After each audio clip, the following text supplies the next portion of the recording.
गोटे जंगल टुनी ता छुआ सह रहुथिला। सेई जंगल गोटे दुष्ट काऊ भी रहुथिला।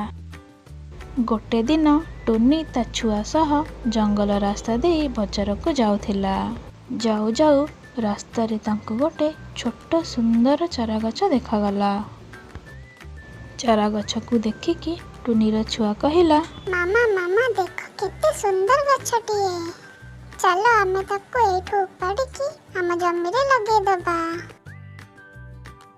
अरे धन ए को गछ आमे तो जाने नहीं के जाने बड़ होई को फल दबा। जदी ए गछ रे फल हबनी ताहले हमर सब परिश्रम वृथा होई जिवो। मामा जदी ए छोट गछटी ए जगह रे रहिबो ताहले बड़ गछर छाई रे ए मरि जिवो। सेथि पई आमे आको एठू नै जिबा आ आम जमीरे लगाई देबा। सेमितिरे भी ए वर्ष आम जमीरे किछि भी फसल चाष करिने। छुआर एही कथा शुणिकी टुनी राजी होई गला। ठीक अछि मो धन, जदी तू एते कहूछु ताहले आपको नेकी आम जमीरे लगाई देबा। तापरे टुनी सेही छोट चारा गछटी को नेकी निज जमी को चली गला। आउ निज जमी रे सेही छोट चारा गछटी को भल भाबरे लगाई देला। चाले धन हमें एथर घर को जिबा। काली सखाळे सखाळे आसिकी हमें ए गछरे पानी देबा। तापरे टुनी ता छुआ सह ता घर को चली गला। राति रे टुनी ता छुआ सहित सोई पड़िला एवं सेही राति रे सेही छोट चारा गछटी बड़ होई गला। ता पर दिन टुनी जेतेबेले सखाळु सखाळु ता जमी को गला देखिला सेही छोट चारा गछटी बहुत बड़ होई जायछि। अरे ए केमिति संभव, गोटे छोट चारा गछ गोटे दिन रे केमिति बड़ होई गला। मामा मामा हमें तो आगरे बहुत गछ लगेइथिले, केबे तो गोटे दिन रे गछ बड़ होइनी। मु भी तो सेया भाबुछि धन, एटा ओ जादू गछ नहे तो। कोन कहूछ मामा, जादू गछ कोन पे हबो? मते लागुछि एही भड़िया गछ सब बहुत जल्दी बड़ हो जाउथिबा। किंतु गोटे दिन रे एते बड़ केमिति होई पारे? धन मु तो किछि भी बुझी पारुनी। मामा एते चिंता करनी, मु कहिली ना ए भड़िया गछ बहुत जल्दी बड़ होई जाए। टुनी आउ ता छुआ एमिति सब भाबी तांको घर को चली गले। राति रे टुनी ता छुआ सह सोई पड़िला। ता पर दिन पुणी टुनी ता छुआ सह जमी को गला। आउ से देखिला सेही गछरे बहुत सेव फली थिला। अरे ये कोन है गला? गछरे रात रात सेव केमिति फली गला? माने एटा गोटे सेव गछ? किंतु मु किछि बुझी पारुनी, एमिति केमिति संभव होई पारिला? गोटे दिन रे तो बड़ होई गला, किंतु गोटे दिन रे केमिति फल होई पारिला? मामा तमे बेकारी चिंता करनी, एई सेव गछ तो हमर ना। एते सबु परे टुनी ता छुआ सह घर को फेरी गला।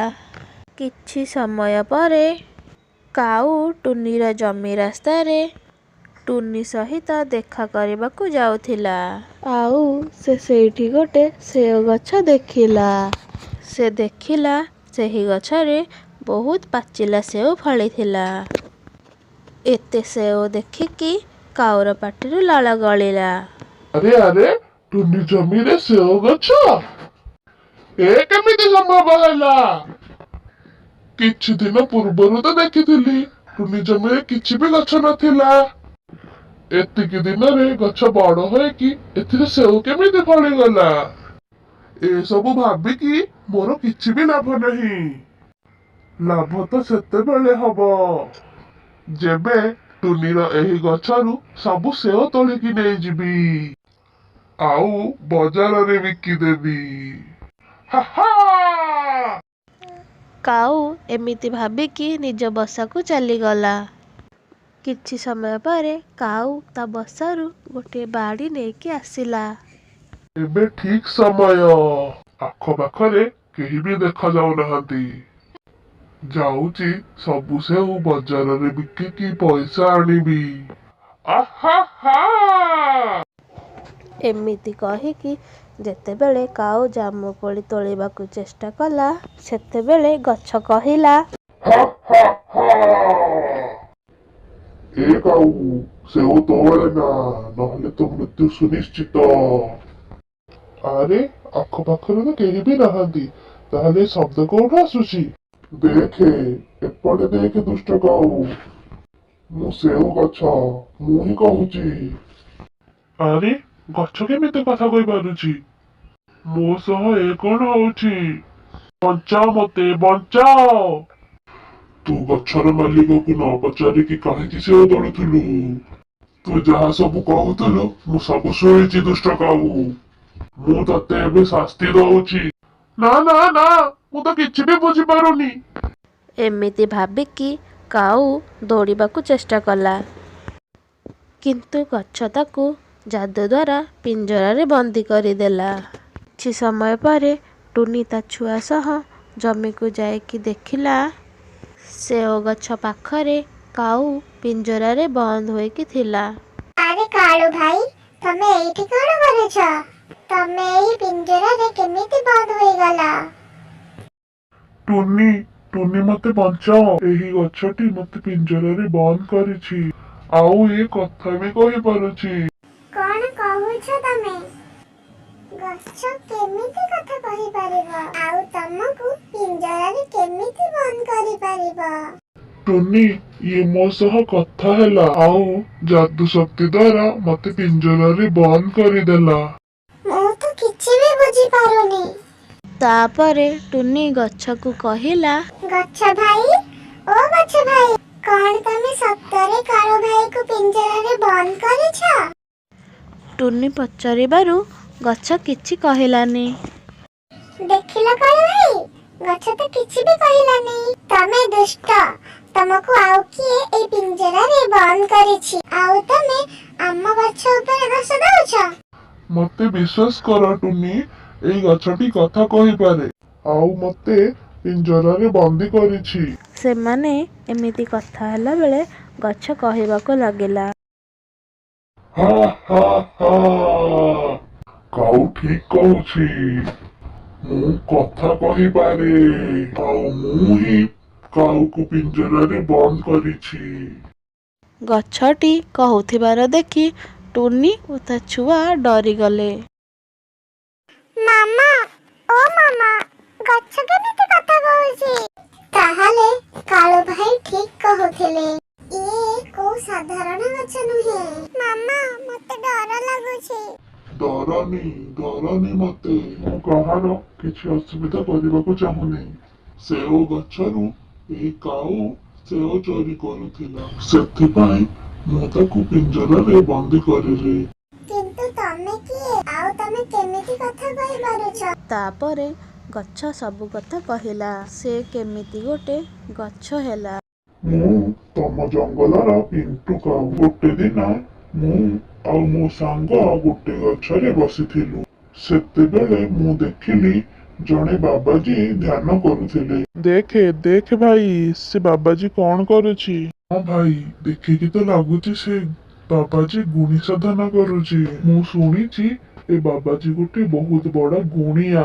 ମୁଁ ଏବେ ଯାଉଛି ଏ ଗୁଣିଆକୁ ଆମ ଜଙ୍ଗଲରୁ ବାହାର କରିବି। ତାପରେ ମୁଁ ସେହି ଗୁଣିଆ ପାଖକୁ ଗଲି। ଏ ଗୁଣିଆ, ତୋର ତ ଭାରି ସାହସ, ଆମ ଜଙ୍ଗଲରେ ତୁ ଗୁଣି କରୁଛୁ। ଏହା କହି ମୁଁ ସେହି ଗୁଣିଆକୁ ଗୋଟେ ଧକ୍କା ଦେଲି। ତାପରେ ଗୁଣିଆର ଧ୍ୟାନ ଭଙ୍ଗ ହୋଇଗଲା। ଦୁଷ୍ଟ କାଉ, ତୋର ଏଡେ ଦୁଃସାହସ, ତୁ ମୋର ଧ୍ୟାନ ଭଙ୍ଗ କଲୁ। ଦେଖ ୟାର ପରିଣାମ। ତତେ ମୁଁ ଏବେ ଗୋଟେ ଛୋଟ ସେଓ ଗଛରେ ପରିଣତ କରି ଅନ୍ୟ ଜଙ୍ଗଲକୁ ପଠେଇଦେବି। ତାପରେ ମୁଁ ତ ଯାଦୁ ଦ୍ୱାରା ଗୋଟେ ଛୋଟ ସେଓ ଗଛରେ ପରିଣତ ହୋଇଗଲି, ଆଉ ମତେ ଯାଦୁ ଶକ୍ତି ଦେଇକି ତମ ଜଙ୍ଗଲକୁ ପଠେଇଦେଲା। ଆଉ ତାପରେ ଟୁନି ଆଉ ତା ଛୁଆ ମତେ ଏଠିକୁ ନେଇ ଆସିଲେ। ଗଛର ଏହି କଥା ଶୁଣିକି କାଉ, ଟୁନି ଓ ତା ଛୁଆ ଆଶ୍ଚର୍ଯ୍ୟ ହୋଇଗଲେ। ଆଉ ଟୁନି ଗଛକୁ ସାହାଯ୍ୟ କରିବାକୁ ଚାହିଁଲା। କିନ୍ତୁ ଆମେ ତମକୁ କେମିତି ସାହାଯ୍ୟ କରିପାରିବୁ? ଆମେ ତ କିଛି ବି ଜାଣିନୁ। ବାବାଜୀ ମତେ ଅଭିଶାପ ଦେଲାବେଳେ କହିଥିଲା, ଶୁଣ ପିଣ୍ଟୁ, ତୁ ଗୋଟେ ଛୋଟ ଗଛ ହେଇକି ହିଁ ରହିବ। ଯଦି କିଏ ତତେ ସାହାଯ୍ୟ କରିବାକୁ ଚାହିଁବ, ସେଥିପାଇଁ ଜଙ୍ଗଲର ପାଖ ନଦୀରେ କୋଉ ପକ୍ଷୀକୁ 2 ଥର ବୁଡ଼ିକି ଉଠିବାକୁ ପଡ଼ିବ ଏବଂ ସେହି ନଦୀରୁ ତାକୁ ଏକ ଯାଦୁର ମୁଦି ମିଳିବ।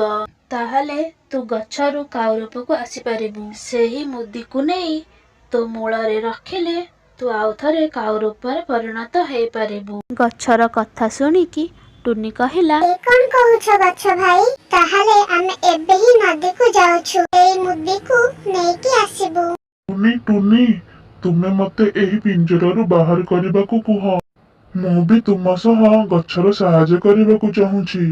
ମତେ କ୍ଷମା କରିଦିଅ ଟୁନି, ମୁଁ ଆଉ କାହାରି ବି ଫଳ ଚୋରି କରିବିନି। ଗଛ ଭାଇ, କାଳୁ ଭାଇକୁ ପିଞ୍ଜରାରୁ ବାହାର କରିଦିଅ। ତାପରେ ଗଛ କାଳୁ କାଉକୁ ପିଞ୍ଜରାରୁ ବାହାର କରିଦେଲା। ତାପରେ କାଉ ଓ ଟୁନି ନଦୀକୁ ଗଲେ। ଆଉ ନଦୀରେ ଟୁନି 2 ଥର ବୁଡ଼ିକି ଉଠିଲା ଏବଂ ତାକୁ ଗୋଟେ ଯାଦୁର ମୁଦି ମିଳିଲା। ଟୁନି ସେହି ମୁଦିକୁ ନେଇ ସେଉ ଗଛର ମୂଳରେ ରଖିଦେଲା। ଗଛ ମୂଳରେ ମୁଦିଟି ରଖିବା ପରେ ଗଛଟି କାଉ ରୂପରେ ପରିଣତ ହୋଇଗଲା। ଧନ୍ୟବାଦ ଟୁନି, ତୁମକୁ ବହୁତ ବହୁତ ଧନ୍ୟବାଦ। ମତେ ମୋର ପ୍ରକୃତ ରୂପରେ ଆଣିଥିବାରୁ ତୁମକୁ ଧନ୍ୟବାଦ।